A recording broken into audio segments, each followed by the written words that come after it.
dia, pessoal! Tudo bem com vocês? Hoje vou mostrar para vocês aqui no vídeo que nós vamos tentar fazer o piso. Hoje a gente vai dar uma mexida nesse piso aqui que tá feio, né?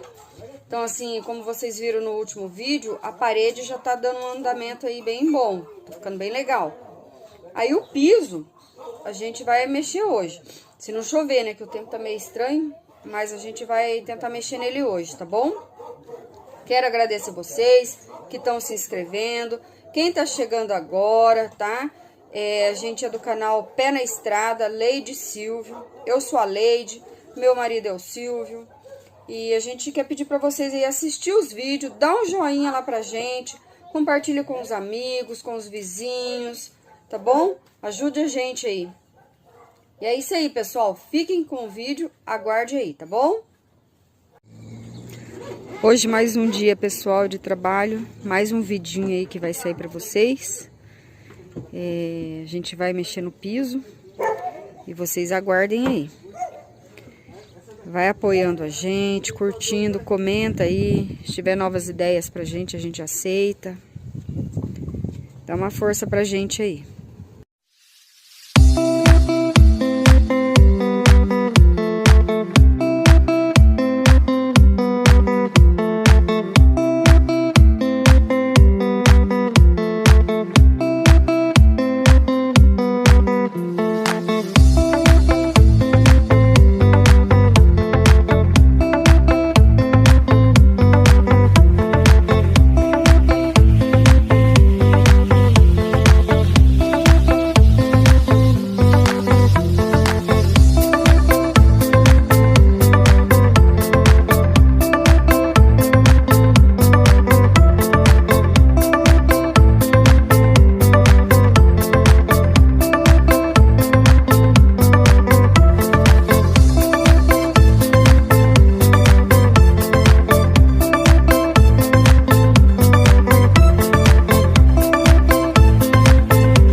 pessoal, tudo bem com vocês?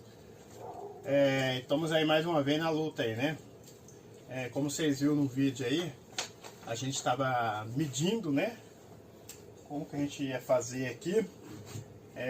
Conseguimos tirar a medida, deu um pouquinho de trabalho, mas foi rápido, né? O rendimento é outra coisa, né?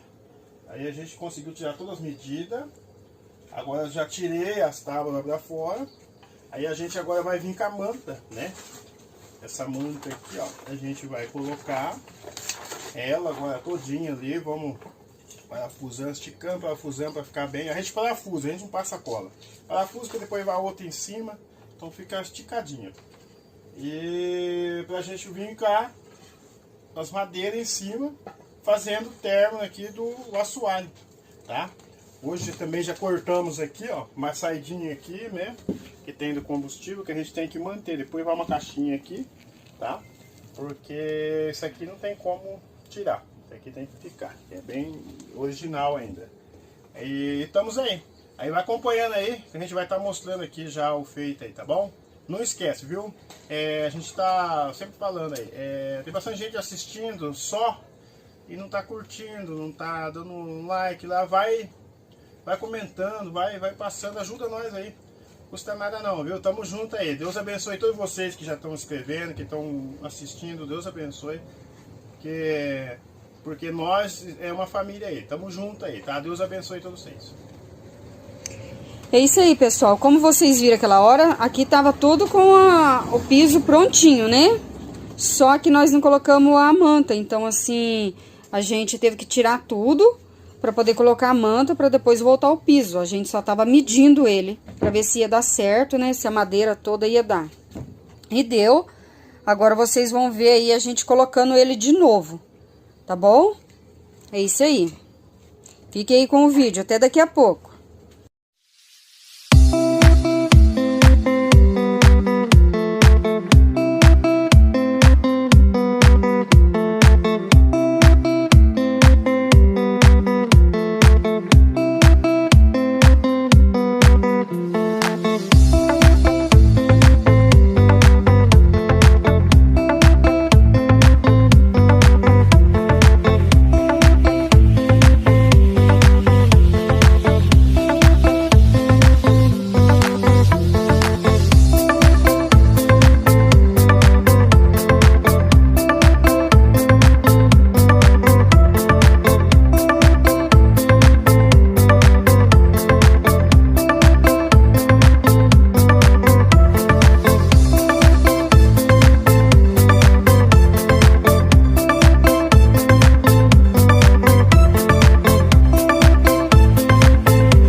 Então, pessoal, vai ficar assim, né?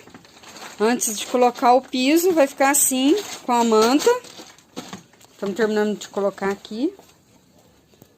Aí depois a gente vai colocar aquela madeira que vai ficar daquele jeito que vocês viram lá no outro que a gente tava medindo. Na outra medição que a gente tava fazendo. Aí vocês vão ver a gente colocando a madeira de novo. Tá bom? Aí tá a manta. Daqui a pouco vem a madeirinha. Aguarde a gente aí.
Olha aí, pessoal.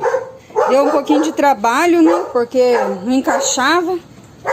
Deu um suador em nós aqui, porque essa tabuinha aqui, ó, ela não tava encaixando ali. Mas graças a Deus deu certo. Olha aí como que vai ficar, né? Já colocamos a manta, igual vocês viram. E colocamos a tabuinha por cima já. Finalizar com essa aqui. Pra ir parafusando agora.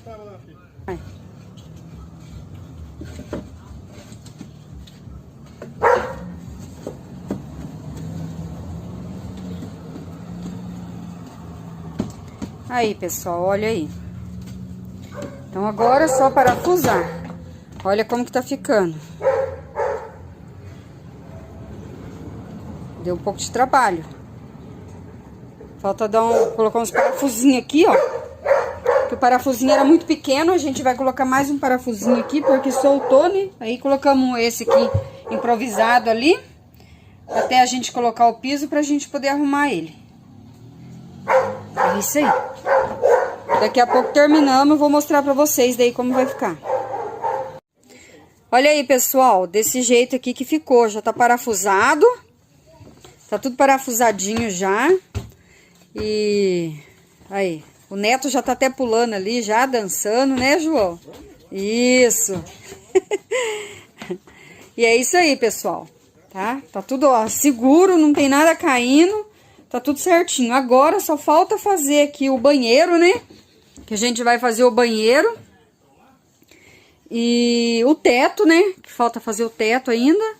E depois vir com os móveis. Aí ali na frente a gente vai tirar aquela parte que tá preta ali, né? Mandar no tapeceiro e fazer tudo de novo, bem bonitinho, né? Essa parte aqui. Aí colocar o banco e vai ficar tudo bonitinho. Ó o detalhezinho da porta ali, da escada, que legal que ficou, né? E é isso aí, tá? Então é isso aí, pessoal. Eu agradeço vocês. Curte aí, dá um joinha pra gente, compartilha o vídeo. E até o próximo.